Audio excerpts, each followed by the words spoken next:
Yesu rero aramukiza, amaze kumukiza amugarura muri babandi batangira kubibona, babona imirimo y'Imana, kandi icyo yanditse ku buzima bwawe yaracyanditse. Izina ry'Uwiteka Imana nirihabwa icyubahiro. Ndabashimiye bene data mwebwe mukurikiye iri jambo ry'Imana, wowe ubabaye, we warucitse.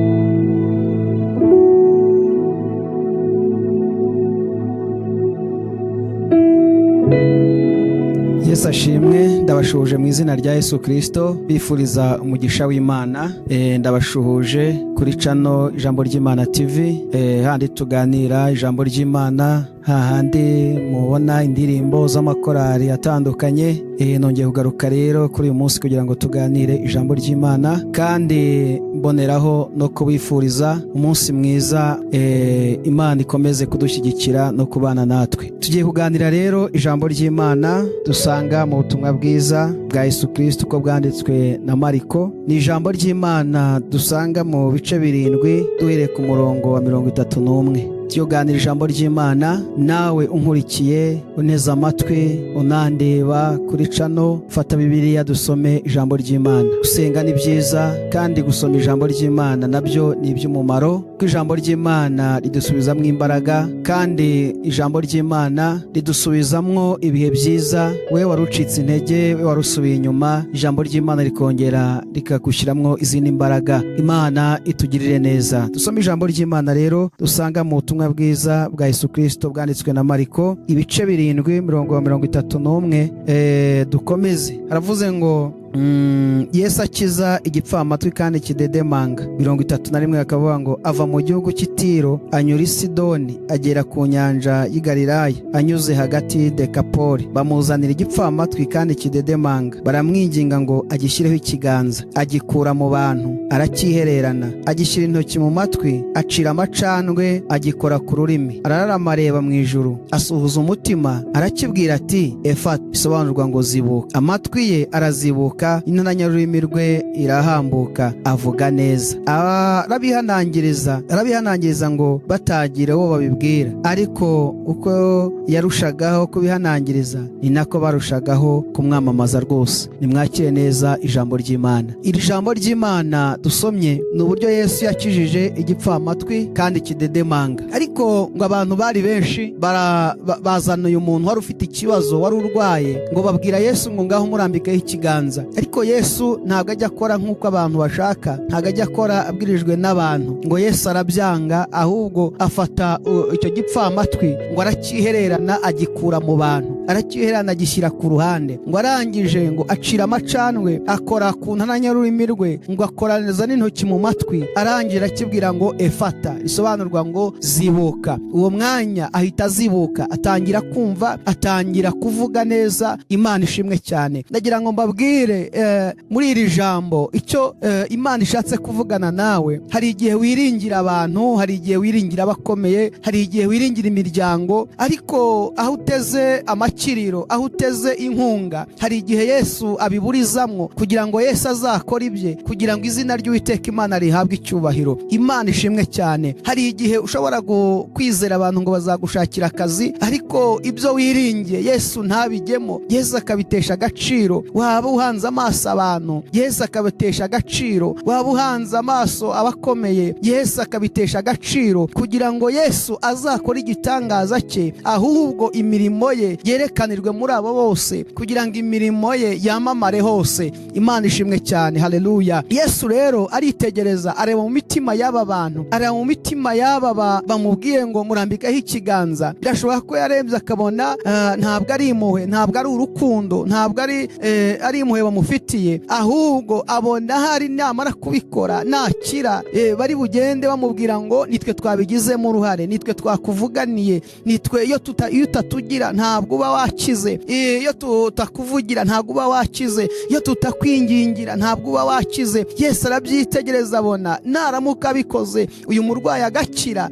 ntabwo imirimo ya Yesu izamamara, ntabwo bazabyitirira Yesu, ahubwo bazabyiyitirira Yesu. Hari ibintu yanga kugukorera adashaka, nta kindi agamije, ahubwo agira ngo abantu batazabyiyitirira. Yesu akazabikora aba bantu badahari, Yesu akazagutabara mwiherereye, Yesu akazagukiza gukiza indwara amwiherereye. Hari nk'abantu bashobora kurwara bakaryama bagasinzira akaza gukanguka asanga yakize. Iyo ni imirimo ya Yesu, kugira ngo ejo uzagende ushima Imana uvuga ko Yesu yagukijije. Haleluya, Imana ishimwe cyane. Ikindi gikomeye muri iri jambo, Yesu yanga agasuzuguro. Yesu yanga agasuzuguro. Hari igihe ushobora gutereta umuntu ngo azagushakira akazi, akabikugiramo akazi, wamara kukageramo akageza akakubwira ngo ninjye wabikugiriyemo, bigenze gutya, mfata gutya, ngurira ibi n'ibi, bigenze gutya na gutya. Ariko icyo gihe Yesu ntabwo yumvikana, ntabwo avugwa muri ibyo yakoze. Niyo mpamvu Yesu rero hari ibintu ajya yanga. Icya mbere yanga agasuzuguro. Icya kabiri ntabwo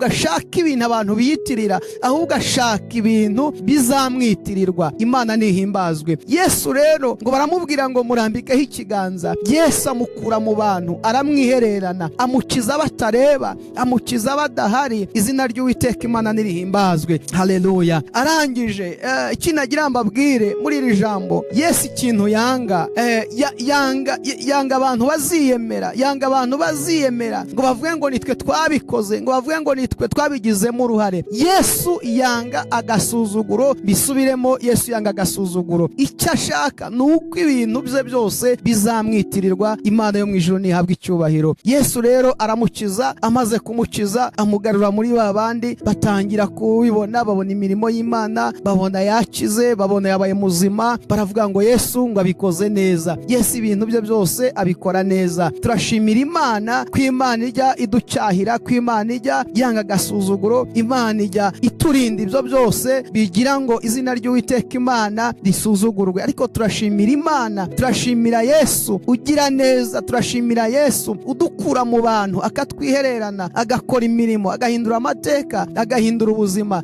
Izina ry'Imana yacu nirihabwa icyubahiro. Ngo amukura mu bantu rero aramwihererana. Iyi saha nagira nkubwire ngo Yesu nawe agukure mu bantu akwihererane. Yesu agukure mu bantu akwihererane. Yesu agukure mu rusaku akwihererane. Akora ibyo agambiriye gukora ku buzima bwawe. Hari igihe Yesu iyo aguhaye akazi abagira ngo uzamushime, abagira ngo uzavuge imbaraga ze, abagira ngo uzavuge gukomera kwe. Ariko iyo umuntu abikugiriyemo akaba ari uguhesha akazi, nawe akomeza kukubwira ngo iyo atahaba ntabwo bari kukabona, iyo atabikugiramo ntabwo bari kukabona, iyo atabigiramo uruhare ntabwo uba uri umeze uko nguko. Yesu rero ibyo arabyanga, ntabwo ajya abyishimira. Yesu agukure mu bantu, Yesu akwihererane, akora igitangaza kizivugira. Kandi icya mbere, imirimo Yesu akora irivugira. Niyo utaravuga imirimo Yesu yagukoreye, abayikubonye bose bahita babona imbaraga z'Imana, bakabona ubutabazi bw'Imana. Imana nishimwe cyane rero. Wowe wiringiye abantu ukabona biranze, Yesu yarabyanze. Yesu ntabwo ashaka ibyo abantu baziyitirira, akora ibyo ibizamwitirirwa kugira ngo izina rye ryamamare. Impamvu wabonye ujya gusaba akazi ukabona biranze, ukatanga amafaranga, ukagira gute, ugahaguruka ukabwira abantu impande n'impande, inshuti ze ngo zibikugiremo, ukabona biranze, tuza umutima. Yesu azakwihererana abikore neza. Yesu agiye kukwihererana, agukure muri abo bantu, agukure muri urwo rusaku kugira ngo izina rye ryamamare. Haleluya. Ntabwo Yesu ashaka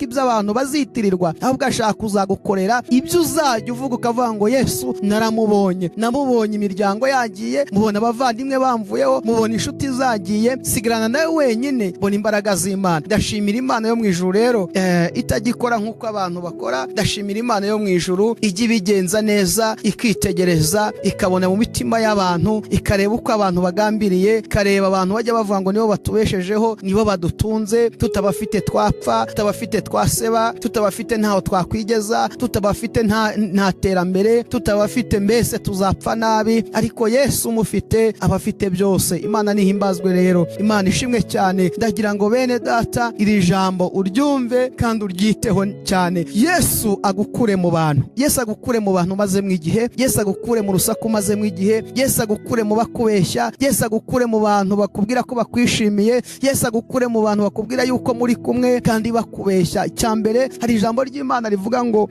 Imana yabwiye Abisiraheli, irabwira ngo nzabagenda imbere, ahataringaniye mparinganize. Niko yabwiye Kuro, iramubwira ngo Kuro nzakugenda imbere, ahataringaniye mparinganize, kandi nzamenagura inzugi z'ibyuma n'inzugi z'imiringa nzazicamo kabiri.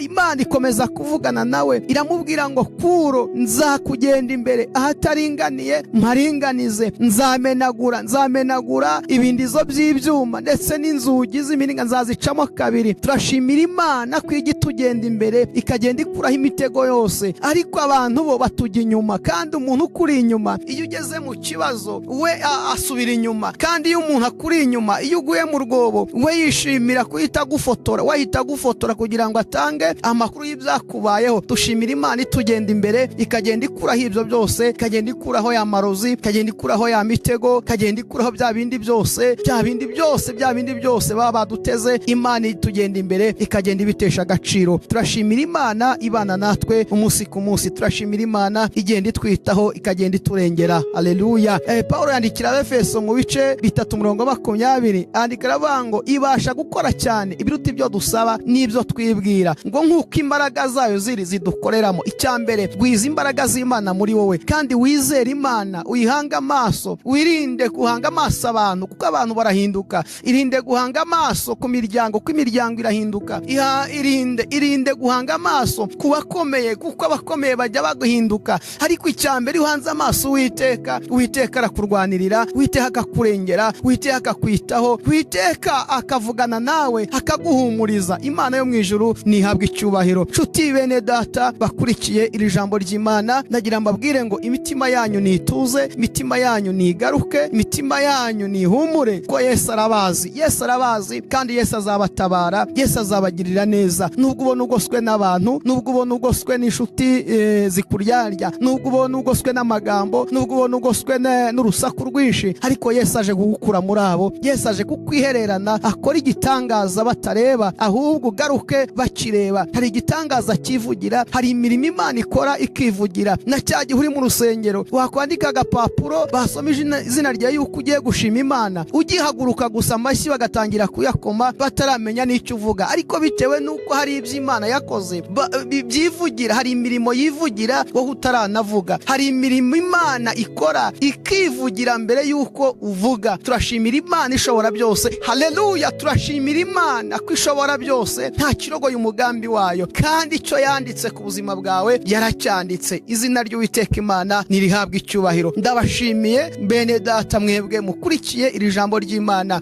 Wowe ubabaye, we warucitse intege, we warusuye inyuma, we wari wihebye, we wabonaga urusaku ari rwinshi, we wabonaga amagambo abaye menshi, we wabonaga ibibazo bibaye byinshi, we wabonaga bikuzengurutse, ndagira nkubwire ngo Yesu avuganye nawe ngo aje kugukura mu bantu akwihererane. Narangiza akemura ikibazo ufite, narangiza gukiza ubwo burwayi, narangiza gukiza izo ntambara urimo, narangiza gukiza izo ngorane, ubundi ugaruka ushimira Imana, ugaruka ushima imirimo Yesu agukoreye. Izina ry'Uwiteka Imana nirihimbazwe. Ndagira ngo dusenge Imana, kandi nawe wizeye, nawe dufatanye dusenga Imana. Imana yo mu ijuru, Imana ifite imbaraga n'ubutware n'ubushobozi, ndagushimiye iyi saha, ndaguhimbaje ko wemeye ko subira kuri iyi kamera kugira ngo mvuge ijambo ryawe kandi nganire na bene data abanyarwanda bari hanze y'igihugu, kugira ngo Mwami bongere basubizwe mu imbaraga, bongere bakwizere. Ndagushimiye Kristo ko ari wowe ushobora byose, ko ari wowe udutabara ukadukura mu bantu, abantu batugose, abantu batuzengurutse, abantu witeguye kuduseka, abantu witeguye kudukoba, ariko Mwami ukatugirira neza. Lepaya zominigre. Ndagushimiye Uwiteka Imana nyiringabo ko hari abantu ukirije umubabaro, ko hari abantu ukirije agahinda, ko hari abantu uruhuye, ko hari abantu ugiriye neza, ko hari abantu ukuye mu rusaku, hari abantu ukuye mu burwayi, hari abantu ukuye mu bigeragezo, hari abantu bohoye. Izina ryawe nirihimbazwe, kandi imirimo ukoze izivugira, n'abatarayibona bazamenya imbaraga zawe. Ndagushimiye, komeza kutwitaho no kuturengera. Icyubahiro n'ikibi cyawe mu izina rya Yesu Kristo, amen. Imana ibaha umugisha. Mahoro y'Imana abane namwe.